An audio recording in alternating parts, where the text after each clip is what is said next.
Cringe और cringe, कभी social media में क्रिंज तो कभी टेलीविजन में क्रिंज। सोशल मीडिया से याद आया, big boss is also a cringe.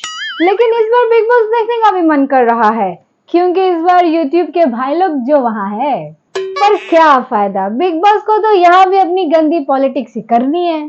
अब चाहे इंडस्ट्री में किसी का इमेज क्लियर करना हो या फिर किसी उभरते हुए यूट्यूबर स्टार को नीचे गिराना हो, but always remember, youtuber is always be king. बात तो सही है। So hey guys, welcome back to my channel. कैसे हैं आप सब? वैसे इंट्रो और थंबनेल देखे तो आप लोग समझ ही गए होंगे कि आज की वीडियो किसके ऊपर है। It's big boss season OTT season 2। पर इसका सीजन 1 कब आया पता ही नहीं चला। पर रिसर्च करके इतना पता चला है कि सीजन 1 को होस्ट करण जौहर ने किया था। शायद इसीलिए किसी को इस चीज की जानकारी ही नहीं थी। Emotional damage. खैर, पर इस सीजन में 2 यूट्यूबर्स आए, लॉर्ड पुनीत और एक दूसरा हमारा क्यूट एंड स्वीट सा फुकरा इंसान। पर दोनों में से एक बंदे को 24 घंटे के अंदर घर से निकाल दिया। पुनीत सुपरस्टार की बेइज्जती करने के लिए बुलाया ना। पुनीत सुपरस्टार बेइज्जती करेगा तुम लोगों की। पुनीत सुपरस्टार आग लगाएगा, सीना ठोके और छाती ठोके कहता हूँ। बाहर निकाल दो, अभी बाहर निकालो, सारा नुकसान तुम्हारा है। अरे बाप रे, ये तो धोती खोल रहा है। वैसे निकालना जायज भी था। जो बंदे ने 24 घंटे के अंदर कंटेंट और बेंचमार्क सेट किया था एंटरटेनमेंट का, वो बिग बॉस के इतिहास में आज तक कभी नहीं हुआ और ना ही कभी होगा। तो सोचो, जो बंदा 24 घंटे में ऐसा बेंचमार्क सेट कर सकता है, वो पूरा सीजन रह जाता तो क्या क्या हो जाता। भाई बिग बॉस की दुकान बंद हो जाती। गजब बेइज्जती है। वो लॉर्ड बन के आया और लॉर्ड बन के निकल गया। उसे घंटा फर्क नहीं पड़ता बिग बॉस के लोगों से, क्योंकि वो जितना अंदर कमा रहा था उससे ज्यादा तो घर से निकल के कमा रहा है। लॉर्ड पुनीत को MC स्टैन ने क्रिंज बोला तो भाई साहब ने उसके नाम का MC क्रिंज बोल के शर्ट ही निकाल दिया। बोले तो मर्चेंडाइज। भाई फैन बेस ऐसा बनाओ कि सामने MC स्टैन जैसा बंदा भी तुम्हारे सामने झुक जाए। बिग बॉस जाए भाड़ की भट्टी में, साला मुझे किसी की जरूरत नहीं है। पुनीत सुपरस्टार स्टार था, स्टार है और स्टार ही रहेगा। और मैं ये बताना चाहता हूँ कि MC स्टैन, तू साले कीड़े मकोड़े मेरे को आके ललकारता है, मेरी कॉमेडी के पीछे आके ललकारता है तो, और सबका एक एक करके बैंड बजाने वाला है। तुम लोग साले नल्ले बेरोजगार भिखमंगे। रिस्पेक्ट फॉर यू पुनीत भाई। Thanks, love you forever. अब बात करते हैं हमारे दूसरे यूट्यूबर प्यारे से स्वीट से फुकरा इंसान के बारे में। भाई इनकी शक्ल देखो, कितना मासूमियत है। इनको देख के लगता है कि ये कभी झगड़ सकते हैं। मैं नहीं मानता। पर नहीं, हर सीजन की तरह इस सीजन भी एक डॉली बिंद्रा तो रहेगी ही। सॉरी, एक नहीं 2। एक जो उसकी एज की है और दूसरी जो मुंह खोलते ही गटर निकलता है। भाई ये बंदी इंसान नहीं, आस्तीन का सांप है। पहले मीठी मीठी बातें कर रही थी और उसके बाद सिर्फ जहर ही उगल रही है। गाइस, मैं नॉर्मली बिग बॉस के ऑलमोस्ट सारे एपिसोड्स ही देखती हूँ जो टेलीविजन में आते हैं, लेकिन पहली बार ऐसा है कि मैं किसी ऐसी बंदी को देख रही हूँ और उसको देख के मेरे को सच में अंदर से असली वाली खुन्नस आ रही है। बहन की पकौड़ी जब भी मुंह खोलती तभी गटर निकलता है। भगवान जाने सुबह सुबह कौन सा जहर वाला दूध पी लेती है। बेफालतू का फुकरा इंसान को पोक करती है, उसको काला कौवा बोलती है, और जब फुकरा इंसान उसको प्रॉपरली मुंह तोड़ जवाब देता है तो भाई मैडम जी वुमेन कार्ड प्ले करने लग जाती है। कितने चेहरे अभिषेक तेरे? 121। फिलहाल 2 है और मन कर रहा है किस चेहरे को पहले थप्पड़ मारो। तो थप्पड़ मारे मेरे को। Literally she is insane. भाई गलती से अगर ये पब्लिक में मिल गई ना तो लोगों से चप्पल जूते खाते खाते घर पहुंचेगी। और जब से इस बंदी के ऊपर पूजा भट्ट का हाथ पड़ा है, ये मैडम जी 7वें आसमान में है।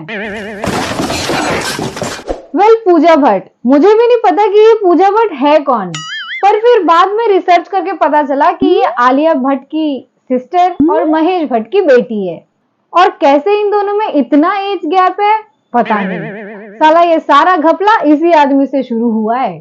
तो इन मोहतरमा को भी हर एक चीज में उंगलीबाजी करने का बहुत शौक है।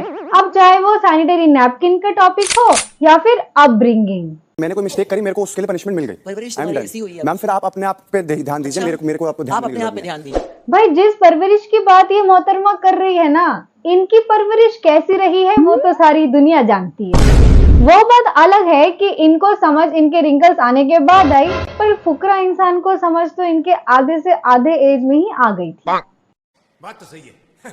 भाई इन टीवी एक्टरों की बहुत बड़ी गलतफहमी है कि इनको लगता है कि इनकी फैन फॉलोइंग यूट्यूबर की फैन फॉलोइंग से ज्यादा है। अगर रास्ते में एक जगह टीवी एक्टर और दूसरी जगह यूट्यूबर खड़ा हो जाएगा ना, तो खुद ही देख लेना कि भीड़ कहाँ जमा होती है। बाकी समझदार तो आप लोग हो ही। समझ रहे हो? समझ रहे हो आप? समझ रहे हो? भाई मुझे पता था कि बिग बॉस में सेलेब्स आते हैं। भाई ये कौन से सेलेब्स है जिनको गूगल में भी ढूंढ के नहीं मिल रहे हैं? तुम अपने घर में अपने माँ बाप से भी बात करते होंगे, तुम अपनी माँ पे तन तन के जाते होंगे। भाई ये मोहतरमा है कौन जो इतनी बड़ी बड़ी आंखें दिखा के बात कर रही है? पूरे शो में इनका रत्ती भर भी कंट्रीब्यूशन नहीं है, बस पूजा भट्ट की पूंछ बन के यहाँ वहाँ फुदकना है। ऐसे कैरेक्टर को ही कहते हैं न झाटे न चूजी और बातें ऊंची ऊंची।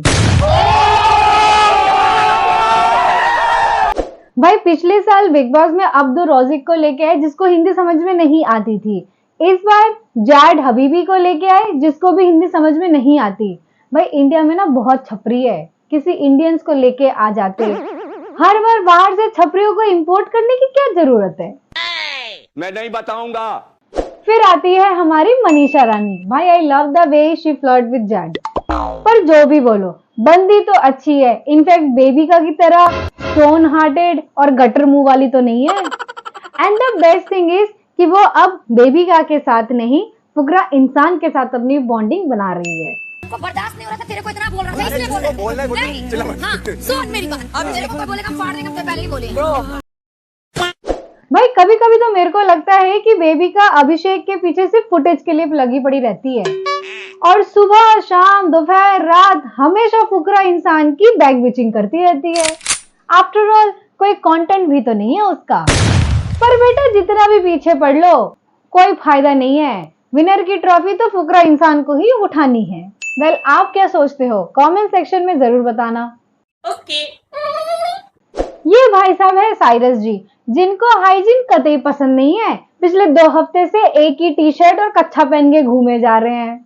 अगर कोई इनको कपड़े बदलने के लिए बोले तो भाई कहते हैं इससे मेरा इमोशनल कनेक्शन है।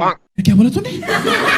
भाई बंदा भी बहुत स्मार्ट है, जवाब भी ऐसा दिया कि सामने वाला स्पीचलेस हो गया। लाइक सीरियसली बेवकूफ बनाना कोई इन महाशय से सीखे। कपड़े के साथ इमोशनल कनेक्शन नहीं, इमोशनल डैमेज है ये। गजब बेइज्जती है। भाई जो भी कैंडिडेट्स है बिग बॉस हाउस में उससे हमको घंटा फर्क नहीं पड़ता।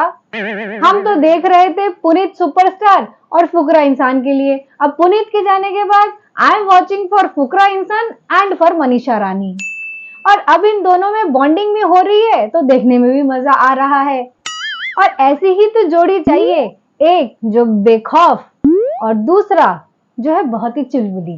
तो गाइस फुकरा इंसान और मनीषा रानी जब भी नॉमिनेट हो वोट करो, वोट करो, वोट करो। Okay. बाकी गाइस अगर आपको इसका पार्ट 2 चाहिए then please do comment below. मैं वापस लेके आ जाऊंगी न्यू वीडियो के साथ। So that's all for today's video guys। अगर वीडियो अच्छी लगी हो तो लाइक करो, शेयर करो, कमेंट करके बताओ कि कैसा लगा। And if you are new in my channel then please do subscribe it and do not forget to follow me also on Instagram, link in my description. See you in the next video, bye bye. Guys जब मैंने इस video की shooting की थी तब Jio cinema की rating 1.3 star थी और अभी जब ये वीडियो अपलोड हो रही है उसकी रेटिंग 1.1 स्टार है। Hence proved social media YouTuber rocks.